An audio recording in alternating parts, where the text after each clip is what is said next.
determine one's compensation packet? Well, the compensation is contingent on a number of factors, first including the valuation, as I mentioned in my answer, by the physical planning. And once the valuation is done, the property owners are notified that this particular number of meters or centimeters that we are taking from your property is valued at this amount. So the amounts are communicated to the property owners. Some of them may disagree and then they resort to hiring their private valuators. But in most cases, when we do the comparison, there is either very small difference or no difference at all. Yeah. Member for Latikuna Sabiji. Honorable Speaker, thank you very much for giving me the floor. Honorable Minister, some property owners complain their properties are under-evaluated.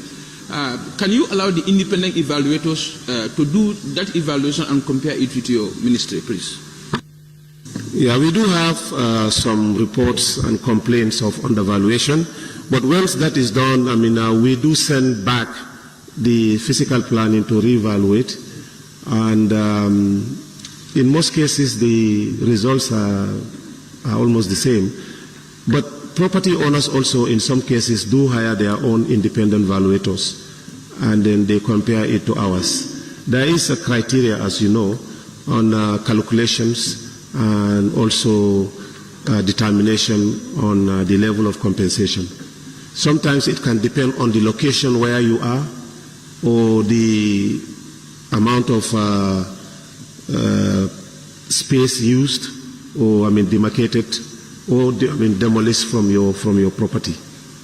But in most cases, our evaluators come out with some fairly very good results in terms of our valuations.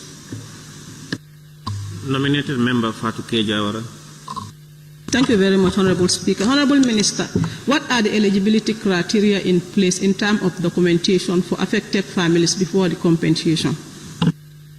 Thank you so much. A good question. For you to claim compensation, you have to show ownership. The title deed has to be in your name. If you don't have a title deed, the Alcalo paper of allocation of that property, if you don't have that alone, also the payment of rates, especially in the rural areas, in the name of the yard owner. So those things are eligibility. In case the property owner dies or the head of the family dies, then there has to be a legal document that shows that the people who are entitled to inheritance of that property agree that the claim is put in the name of either the family head that is now available, or they can open up a kind of a facility that the payment can be made into that account. Question number 193 of 2024 by the member for Central Baribo. Thank you, Honorable Speaker. Honorable Minister, Honorable Speaker, could the Honorable Minister for Transport, Works and Infrastructure inform this August Assembly whether there are plans to revive river transportation in the Gambia? Thank you, Honorable Speaker. The revitalization of river transport is among the two priority projects identified by the government of the Gambia as part of the Millennium Challenge Cooperation Program with the United States government. The first phase of the project, which involves the preparation of feasibility studies, has since begun. It is envisaged that actual implementation will commence thereafter. Thank you, Honorable Minister. Is your ministry more willing to cooperate with the private sector or individuals who are interested, or at least they can be able to add value to the cost of river transportation in the Gambia? Yes, we have had a number of approaches from the private sector about this particular matter, However, since the accident at sea of, I think, Lady Chilel, the ferry, or the boat in the River Gambia, there has not been any actual study in terms of the depth of the river and also obstruction along the River Gambia line.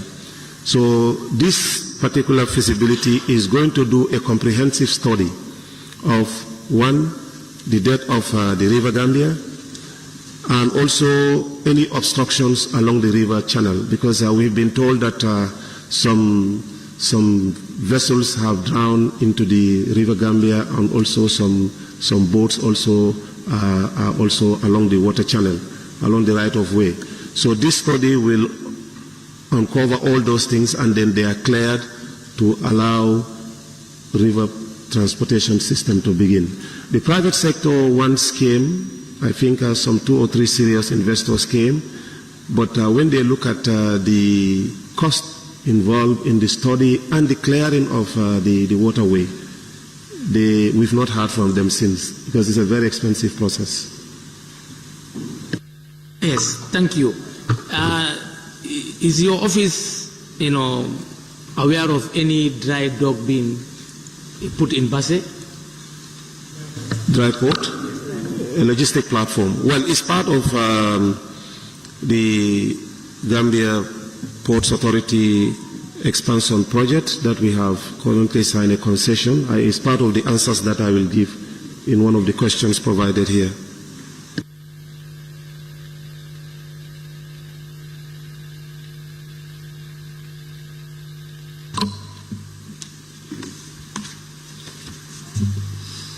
Member of Serekunda West. Thank you very much, Honourable Speaker. Honourable Minister, since the revival of river transportation is high on government's agenda, how would you explain the Senegambia Bridge as an obstruction, as in one of your responses you mentioned about obstructions? How would you manage that? Well, I have consulted my technicians on this when I resume office, and my understanding is that the depth of the River Gambia along that route is such that ocean-going vessels will not be able to reach that particular end. So any vessel below 6 meters can definitely pass under the bridge, and that is catered for. Member for Janjambure. Thank you very much, Honourable Speaker. And Honourable Minister, in your response you said river transport is one of the 2 key priority areas for the government. And also you did respond that there are some hurdles that really surface in terms of when you did your feasibility studies. What is your ministry doing to rehabilitate the jetties along the River Gambia? Thank you so much. The MCC program comes with this very good initiative of providing access to the riverine communities by building platforms on either side of the bank of the River Gambia.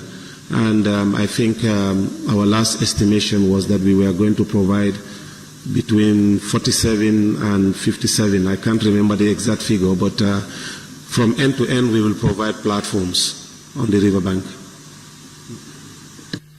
Member for Woolly East.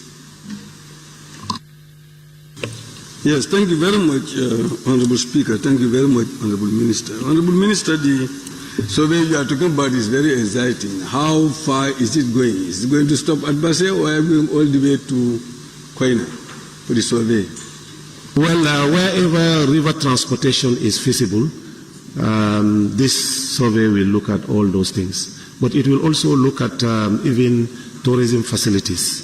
So it's a big package that does not only limit the use of river just for transportation, but also, looking at markets along the River Gambia to ensure that there is viability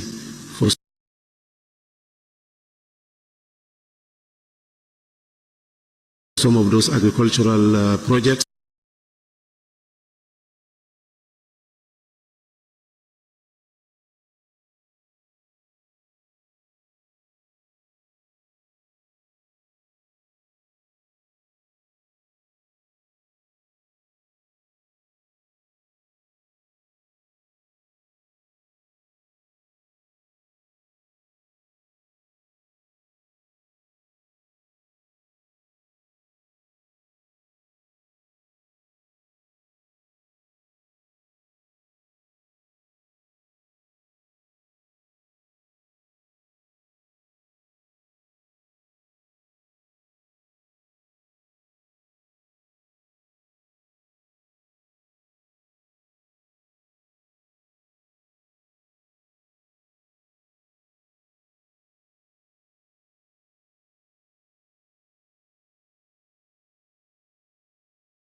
And also